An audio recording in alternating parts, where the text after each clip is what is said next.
Tengok pula tajuk sistem persamaan. Okey, untuk soalan 3A. Nyatakan perbezaan antara sistem persamaan linear dalam 3 pemberi ubah mempunyai penyelesaian tak terhingga dengan tiada penyelesaian. Okey, kalau kamu masuk dalam kalkulator yang dalam kalkulator penyelesaian tak terhingga, kita akan dapat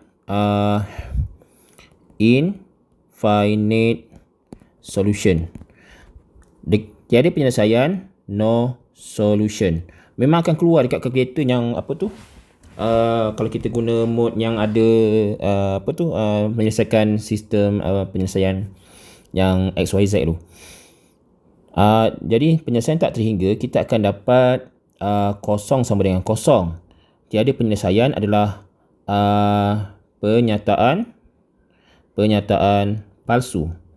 Contohnya dapat 5 sama dengan 7. Dia pada satu step nanti. Tapi kita tak bolehlah bagi alasan macam ni. Kita kena bagi alasan macam dalam buku teks. Jadi kamu kena tengok balik buku teks. Okey, kamu kena tulis apa? Kalau penyelesaian tak terhingga, kamu kena nyatakan SATA menyilang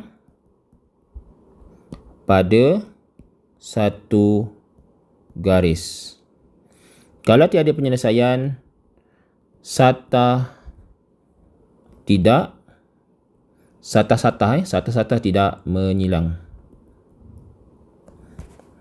Jadi tiada penyelesaian lah. Okey, ini kamu kena guna ayat ni. Itulah jawapannya N1. Okey, 3B. Jadi saya minta tolong lah untuk yang lain-lain, tolong study tajuk yang ini. Soalan ni soalan biasa ya.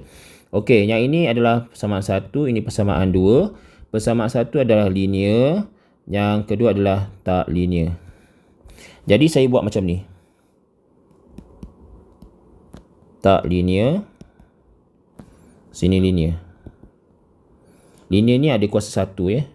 3x tolak 2y sama dengan 6. 2x kuasa 2 tambah 4xy sama dengan 2.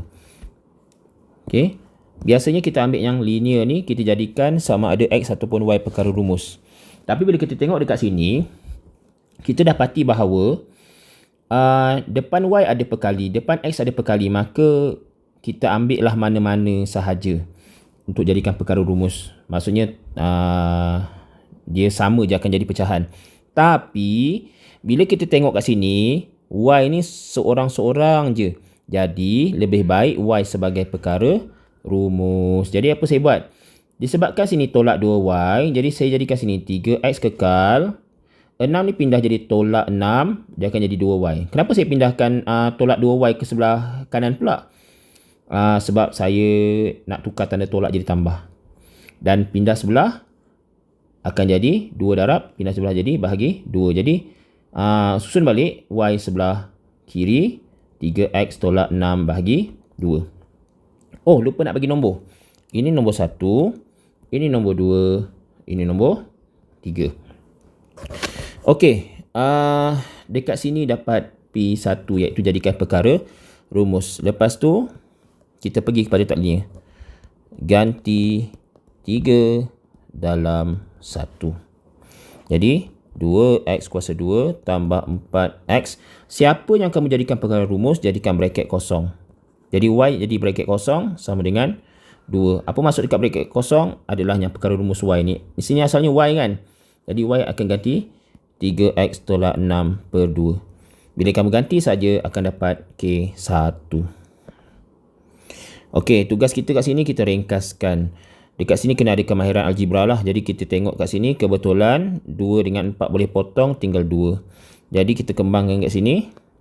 2x kuasa 2 tambah, jadi per 2 dah hilang, tinggal 2x darab 3x, jadi 6x kuasa 2.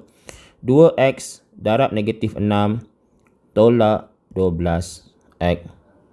2 ni pindah sebelah, tolak 2. Sebab kita nak samakan dengan kosong, kita akan dapat persamaan kuadratik. 2x kuasa 2 tambah 6x kuasa 2, 8x kuasa 2 tolak 12x tolak 2 sama dengan sifar.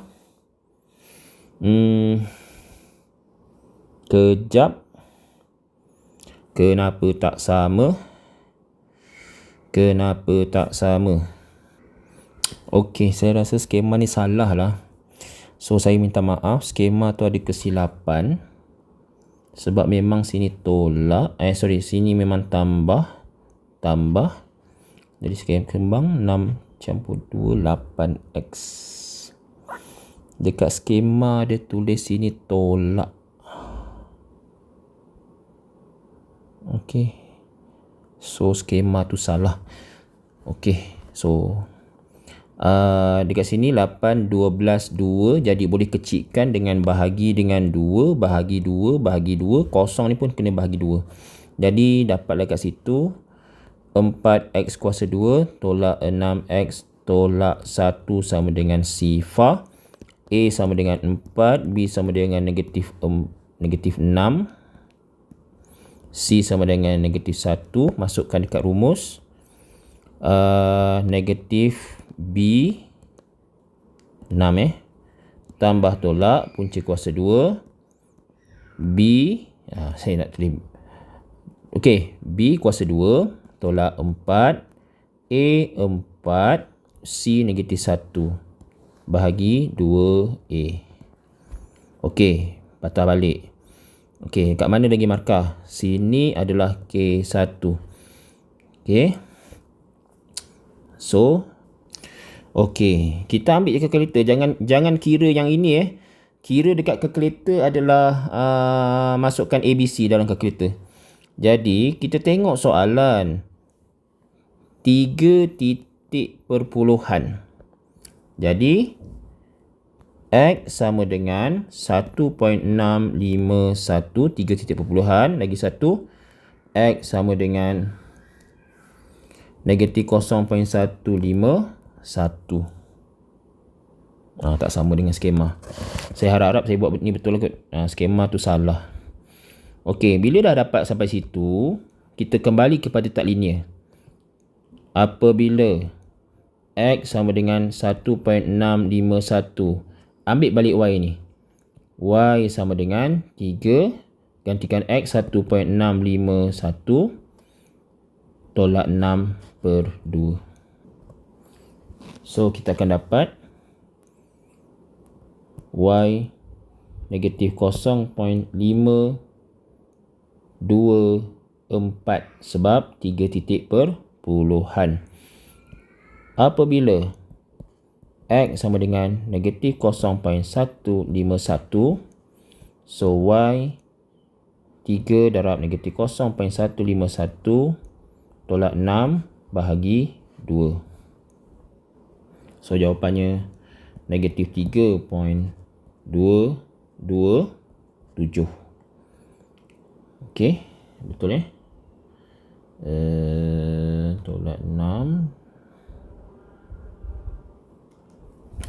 Okey, so sini 2 ni mesti ada dapat K1. So, N1. So, kedua-dua ni adalah N1. So, markah semua adalah 5. Okey, 5 markah.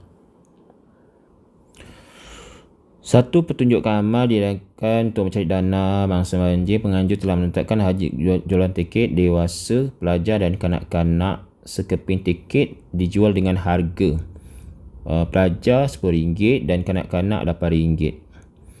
Penganjur berjaya. Okey. Sekarang ni, berapakah bilangan setiap tiket? Jadi, bilangan itu merujuk kepada dewasa X, pelajar Y, kanak-kanak Z. Pastikan kita kena label dahulu siapa X, Y dengan Z. Jadi, X dengan Y, Z ni apa? Bilangan tiket yang kita nak cari. Okey. Untuk yang pertama adalah kita ambil ayat ni. Ni ayat ni, harga tiket ni sampai sini. Jualan tiket tu dia dapat total semua 2,825. Jadi persamaan yang pertama adalah Dewasa adalah RM15. RM15 darab dengan bilangan tiket dewasa tambah RM10 untuk pelajar darab dengan bilangan pelajar adalah Y tambah RM8 untuk kanak-kanak darab dengan bilangan kanak-kanak adalah Z sama dengan RM2825. Ini persamaan 1. Okey. Kita tengok pula yang kedua, iaitu yang ini. Penganjur berjaya menjual sebanyak 250 tiket. Jadi tiket merujuk kepada apa? Bilangan tiket adalah XYZ. Jadi maksudnya untuk yang kedua, X campur Y campur Z adalah 250. Nombor 2. Nombor 3 pula, bilangan jualan tiket pelajar ni adalah 2 kali ganda bilangan tiket dewasa. Okey, yang ni saya senang. Pelajar apa? Dia tak ada melibatkan harga. Pelajar adalah Y. Y adalah sama dengan 2 kali apa? 2 kali dewasa iaitu X. Ini persamaan 3. Jadi dekat sini dah dapat P1, P1, P1. Dekat skema dia dapat 2P je. Ya, P1, P1 saja, tapi saya fikir biasanya dia akan bagi P1, P1, P1. Okey. Katalah kat sini dia kedekut markah macam ni. Betul 1 dapat P1. Betul 3 dapat lagi P1 yang kedua. Okey, itu dalam skema lah. Kemudian, disebabkan ada Y sama dengan 2X, jadi kita tak nak guna kaedah penghapusan, kita guna kaedah penggantian. Jadi apa kita kena kata? Ganti Y sama dengan 2X 2 kali. Maksudnya, kita ganti pada persamaan 1 dengan 2. Siapa yang ada Y? So, 15X campur 10. Y akan jadi 2X campur 8Z sama dengan 2825. Jadi kita ringkaskan kat sini. Ambil kalkulator. 15 campur 20. Kita dapat 35X campur 8Z sama dengan 2825. Ini persamaan nombor 4. Kita baru ganti sekali.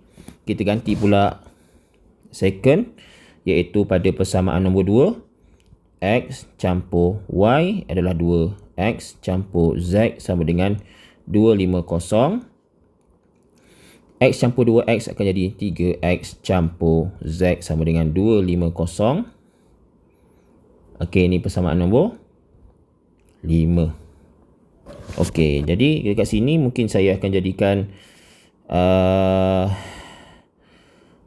Z perkara rumus. Z sama dengan 250 tolak 3X. Ini persamaan nombor 6. And then saya kata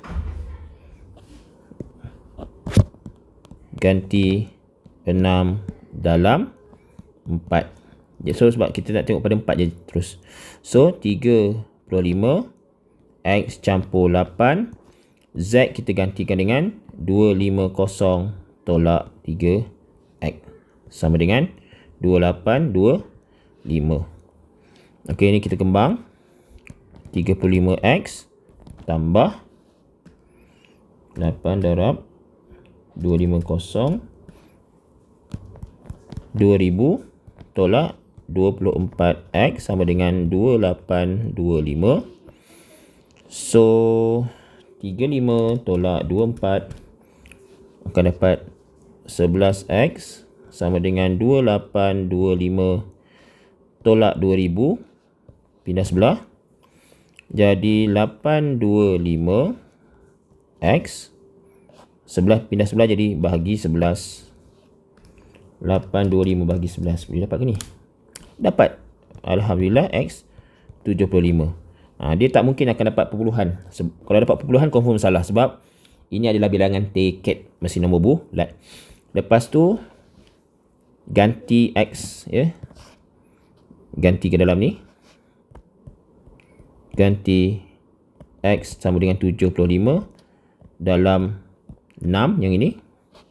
Jadi Z, dapatlah Z 250 tolak 3 darab 75. So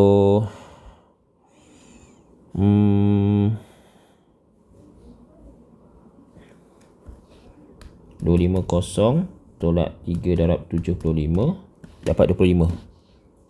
So Z 25, dan lepas tu kita ambil Y yang atas ni, ganti, tak payah gantilah, tak payah buat ayat lah. Terus kita ambil Y sama dengan 2 darab X 75. So sama dengan Y 150. Okay. So ini jawapan untuk X. So X, Y, Z. So markah dia ganti masuk dekat sini dapat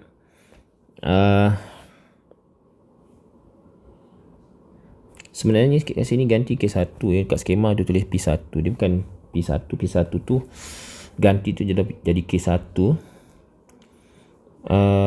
Dekat sini kita ganti tinggal 2 huruf. Kemudian kita ganti lagi kat sini tinggal 1 huruf, sini jadi K1. So 1, 2, 3, 4, 5, 6, 7. Okey, itu contohlah penandaan.